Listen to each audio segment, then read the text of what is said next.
that. Thank you. It's amazing.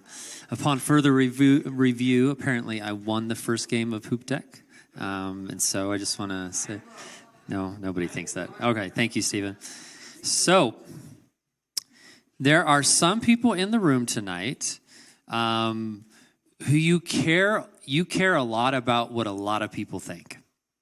And I can relate. And there are others of you in the room who don't care a lot about what a lot of people think, but you care a lot about what this certain group of people think. And maybe for you, there's even just a couple individuals you can really point out. If I made you pause and just kind of stop and go, who is it that you actually really care a lot about what they think about you? There are also those in the room who maybe you think or try to project, you don't care what anybody thinks about you. And what I have found mostly in 46 years of living is that often the people who try to project the most that they care nothing about what anybody thinks about them care deeply about what people think about them. And it's kind of like this protective defense mechanism to portray strength, because who likes feeling insecure? Not me. I don't love that. But my insecurity was called middle school and high school and my 20s and 30s. And into my 40s. So, my name is Adam. I am a recovering people pleaser, and I have spent most of my life caring a lot about what other people were thinking about me. And who needs an enemy when you don't think very highly of yourself to begin with? Okay, you don't have to raise your hand, but I'll raise mine. I never thought all that highly of me to begin with in middle school or high school or my 20s or my 30s. I'm not kidding. So when you already don't think very highly of yourself, it's not hard to begin to wonder if maybe other people around you don't think that highly of you either. All right? Excuse me, looking at my Apple Watch. 1 second. There we go. Okay. There we go. All right. Back in the day, it was things like this. Does she think I'm cute? The answer was inevitably no. Does he think I'm cool? Do they think I'm stupid? Do they really want me in this group? I always had a very low view of myself up until about 2 years ago, which you guys are going to be way ahead of the game. Right? So here's what I want you to do. If you care a little bit about what a lot of people think about you, or a lot about what just a few people think about you, I just want you to lean in for the next 20 minutes. Just lean in. You might feel literally, just do it. Poop deck. No, just lean in. Don't run. Because I feel like this can help you tonight. So if you have any bit of that in you, I think tonight can help. So just stay with me. So 2 years ago, I began a process of discovering why I thought so little of myself and why I cared so much about how others thought about me. And one reason why, I wasn't aware what was going on up here. I wasn't aware what was going on up in here. I didn't realize I had a bunch of thoughts in my head that weren't great about me. And I wasn't aware of it. They were just happening. Thoughts, self-talk, self-negative talk. So I want to encourage you guys, kind of lean into what's going on up here a little bit more than maybe you have been lately. Pay attention to what kind of thoughts. I'm telling you, we don't just intuitively do this. It takes like a pausing to go, why am I feeling this way? And then trying to figure out, there's something I'm thinking that's making me feel insecure or unwanted or whatever it might be. So that was one of the reasons why I thought so little of myself and thought others were thinking so little of me, because I wasn't aware of what's going on up here. I also compounded the problem by avoiding my feelings of insecurity. Because again, who wants to feel insecure? If we're like, come to youth group, it's not game night, it's insecure night, get ready. Like, nobody's coming to that awful night because nobody wants to feel insecure. Because here's what we tell ourselves. I can't handle feeling insecure. But the good news is you actually can, because you felt it 1,000 times and you're here and you've lived. You made it through it. But that doesn't mean we like feeling it. So we avoid it. So don't raise your hand. How many of you have avoided your feelings of insecurity by just hopping on your phone, hopping onto your video games, just drowning out with media, eating, just hanging out with that group so you don't have to think about it, so you don't have to feel it. But feeling is where the healing is. So avoiding our feelings is not helpful if we're trying to not be a people pleaser. Lastly, I realized there was some part of me, and this is a big part, there was some part of me that actually agreed with how I thought others were thinking about me. So 3 things. I wasn't aware what was going on up here. I was avoiding my feelings. And on some level, I was coming into agreement with what I thought other people thought about me, or even what people told me directly that they thought about me. Those 3 things are huge. So if getting ready for youth group tonight, if the last time you gave a performance or competed in a sporting event, or if you were up here singing or emceeing, or when you go back to school in a few weeks and you find that you began feeling a little bit insecure, a little bit anxious, a little bit afraid or worried if you were going to fit in or what other people might think about you, you may be a recovering people pleaser as well. You may be like me. So, you too might not be aware of what's going on up here. You too may be avoiding some feelings because you just feel like you can't handle feeling those feelings. And some of you may have come into agreement with what you think others think about you. And in doing so, you've come out of alignment with what God thinks about you. So hear me.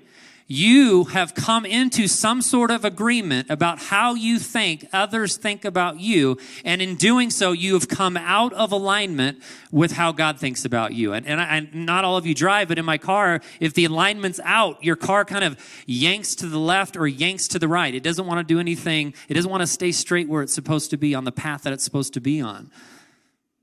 So when we come out of alignment with how God thinks about us, because we care so much about what others think about it, we just start to drift. We just start to drift. We've all done it.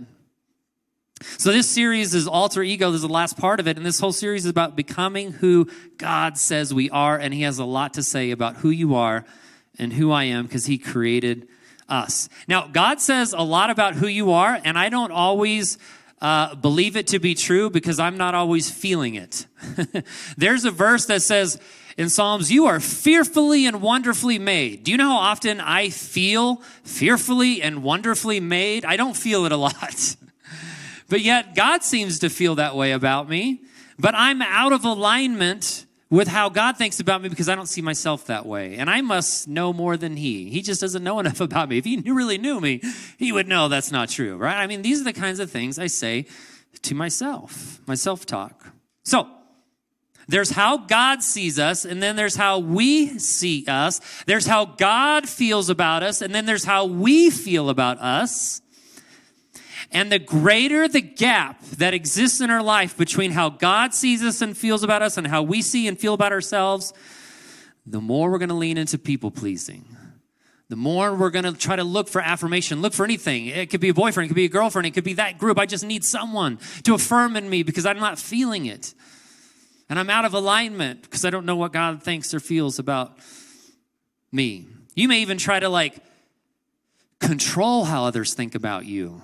That you act a certain way because you want to be perceived by them in a certain way. So it's your attempt of trying to get them to see you the way that you want to be seen. So you leave yourself. You don't stay true to who you are because you think if you are true to who you are, they won't like it and they will reject it. So if I can act just a little bit different in this crowd on a Tuesday night and then, Wednesday back at school in the future, then maybe I act a different way because I'll be more accepted if I act that way there and I'll be more accepted in this room if I act this way here. I did it every day in middle school and high school.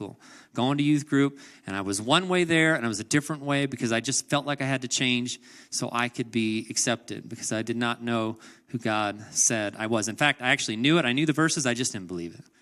I didn't believe it. So the good news is, there is good news. The good news is, the more you can increase your awareness of what's going on up here and pay attention to what you're feeling, because that'll lead you back to what you're thinking. Because your thought is going to give you your feeling. If you're feeling insecure, if you're feeling like, you're caring a lot about what that person, what that guy, what that girl, what that group thinks about you, pay attention to that. There's some thought in your head that's driving that. What is it?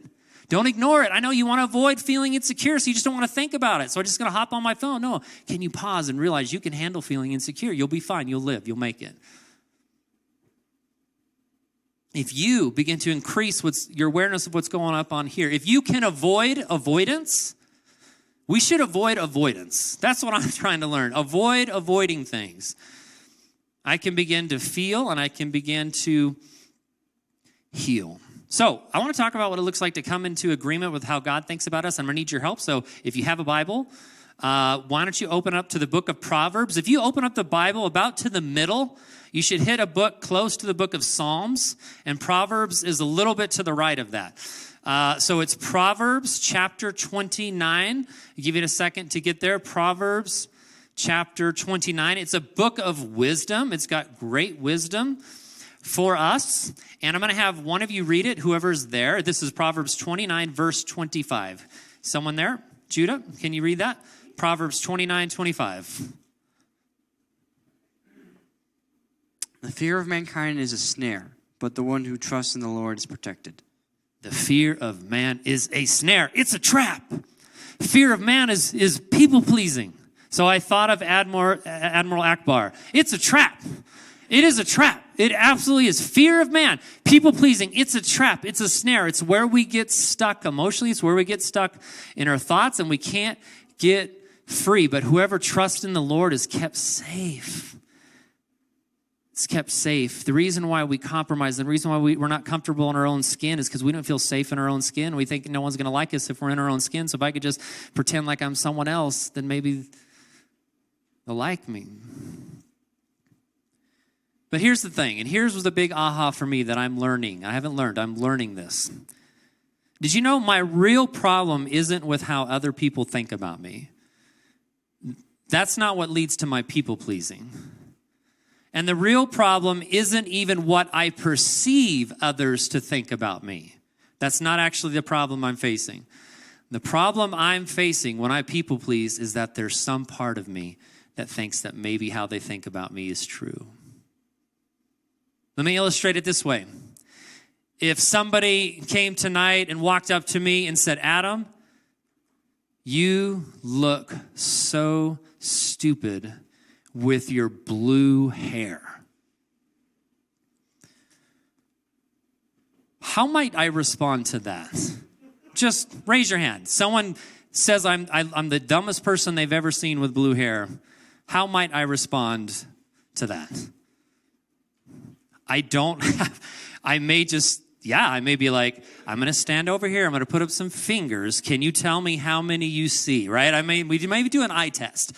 We may do, all right. So I may just go, what? How else, what might I say or do or, yeah. Jealous of my blue hair. Possibly. I don't know. That would be intuitive for me.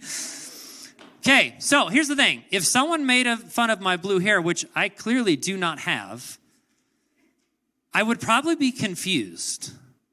Truly, sincerely confused. Like, I'm sorry, say that again? I said you look so stupid with your blue hair. I'd probably go look in the mirror, make sure something didn't happen that I didn't know about, and then I'd probably come back out and be like, oh, that sounds like a them problem. No, truly, that sounds like a them problem. I don't have blue hair. And I say that because I probably wouldn't take it very personal. And I probably wouldn't be very offended. And I probably wouldn't go home and cry and break down and go, I can't believe they didn't love my blue hair. I put all that time into it. And because that's crazy. Why would I go home and do that? Here's the point. When someone's mean to you and it hurts you, it's because there's some part of you that thinks it might be true. There's some part of you that goes, oh, they said I was ugly. Maybe I am. And we may project strength like, but again, that's just us reacting to something. And again, all that is normal. That is completely normal to be hurt when someone says something truly mean about something that is your actual hair or whatever it might be. So they say, well, Adam, you're just so dumb. If I get offended by that, it's not because they said I'm dumb. It's because there's some part of me that thinks maybe I really am. That I'm beginning to come into agreement with what they think about me instead of what my Creator thinks about me. I'm beginning to move out of alignment with how God sees me and how God views me because I'm caring more about how they see me and they view me. And that is totally normal. It's totally okay. You're going to do that 1,000 times. I've done that 1,000 times, but I had to realize that when someone is mean to me, I don't have to make it mean something. I don't have to make it mean that it's actually true. And that's hard. But that's where I got to stay with myself and go, okay, Adam, what's going on in my head? Because I'd like to just say it's Clay's problem for being mean, and that's why I'm feeling the way, and that's why I'm so insecure. And then I don't have to grow, and then I don't have to look inside to go, you know what? Is there some part of me that actually thinks that that's true? I'm beginning to learn this, and it's beginning to change me from a people pleaser to a God pleaser.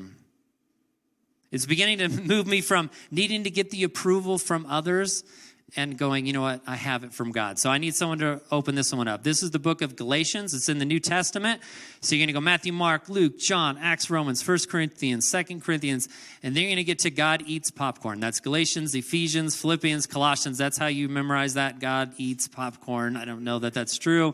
There you go. I grew up in church, so that's why I know these nerdy things. And so this is Galatians. So it's the first one, God, Galatians 1:10. So let me know when somebody gets there. Galatians 1:10. And let me know if you'd be willing to read it for us. Galatians 1:10. Do you know you have it? Is that why you're raising your water bottle? Read it loud, buddy.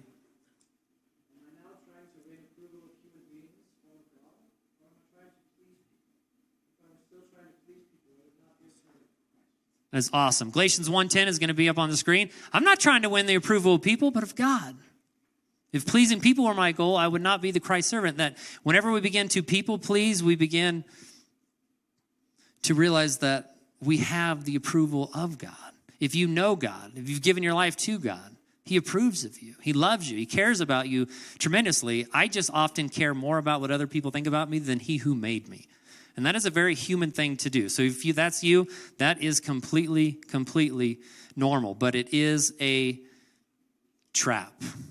Okay, 1 Thessalonians, God eats popcorn. And then you get to a bunch of books that begin with the letter T. Like 1 Thessalonians, 2 Thessalonians, 1 Timothy, 2 Timothy, Titus, and Tommy.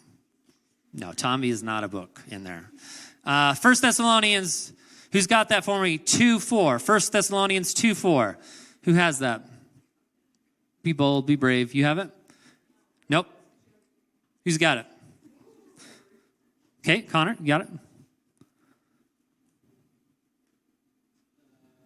Just as we have been approved by God to be entrusted with the gospel, so we speak not as to please people, but to please God through the things of us. We have been approved by God. You have like the stamp of approval. Go like this to the person next to you, just like your stamp. If you know what a stamp is. Clay doesn't. Stamp. Approved by God. You have been approved by God. Everyone may not approve of you, because that's real, but you have been approved by God. And God approves of you. So here's the truth. I can't please everyone, but I can please God. You can't please everyone, but God is pleased with you. God the Father said to Jesus, "This is my Son, to whom I am well pleased." And this is what God says to you. You are my son or my daughter in whom I am well pleased. And you may not feel it because there's a part of you that doesn't believe it, and that's totally normal and that's totally okay. But then you just need to realize that there's a gap in alignment between how God thinks about you and feels about you and how you think about you and feel about you. And you know what we do to try to fill that gap? Just give me a boyfriend, a girlfriend. That'll go away. I'll finally feel good about me. If I can just get that guy, just get that girl, if I can just get that group, that's how I want to fill the gap. No, that's not how we close the gap between how God thinks about us and how we think about us. That's just avoidance. And we want to be people that avoid avoidance, that we deal with the thoughts that are going up in our head. So, you are his son or daughter in whom he is well pleased. So, who's ready to begin aligning our thoughts with God's thoughts? And you'll do this over your lifetime, not all tonight. Who's ready to avoid avoiding our feelings and realizing they're normal and we can handle it? And who's ready to come into agreement with who God says we are? Well, ready or not, here we come. So I want to show you a bunch of verses in the Bible that talk about who we are. You're new creation. I don't feel very new. I'm still doing the same old stuff. I know the enemy lies to us when we mess up. If you have a phone, take a picture of this. If you don't have a phone, just be angry with your parents. Sorry, Elijah. He doesn't have one. Look at that. You are God's masterpiece. Who feels that? I don't feel that very often. I'm like, it's like abstract art, maybe, but I don't feel like a masterpiece. You are greatly loved by God. Some of you, that's just what you need to go home with and memorize and put somewhere. I want you to just look at that. Which one of those are you just not feeling? I'm not going to ask you which one do you believe, because you can say you believe something, but you're not feeling it. Which of those are you really not feeling? I don't think I'm a masterpiece. I don't feel like a work of art. I don't know that I'm a new creation. There's some sins I have. I don't know if he can wash me of those. Those are big ones. There's some of you here tonight, you're lying to your parents right now. You just haven't been caught yet. And you just wonder, can he forgive me for that kind of stuff? Of course he can. Will you still feel consequences? Of course you will. That's how life works. You can get forgiveness and still deal with the consequences. That's just how it works. Some of you are lying to your folks right now. You're lying to somebody. God can meet you in the midst of your mess and help you. So before I invite Clay up to dismiss us to our groups, there's one last group I want to talk to. And some of you, your life isn't in alignment with God's, meaning you don't follow God. Many of us gather here because we love Jesus. We've given our life to Jesus, and yeah, we still mess up and we sin, but we're following Jesus. One of the first songs we sang tonight was talking about how we're building our life on Jesus, building our life on the teachings of Jesus. If you're here tonight and you're not building your life on the teachings of Jesus, I encourage you, that's the first place to come into alignment, is going, Jesus, I want to align my life with yours. I want to follow you, and Jesus will take great, great care of you. But if that's you here tonight and you've never begun a relationship with Jesus, walking with Jesus, I'd love for you to talk to me about it. I'd love to share with you what that even means, because you might have 1,000 questions, but you'll never regret walking with Jesus. It's not always easy, but the more you do, the more he changes your thoughts, and the more you begin to care about what your Heavenly Father thinks about you than anyone else. So thank you for letting me be here tonight, Clay. Thank you, brother. Will you pray us out? Lord Jesus, I just thank you so much that you saved me and you're still changing me. That you've taken this insecure middle school boy and young adult boy and adult with kids and a wife boy and whatever I was called earlier today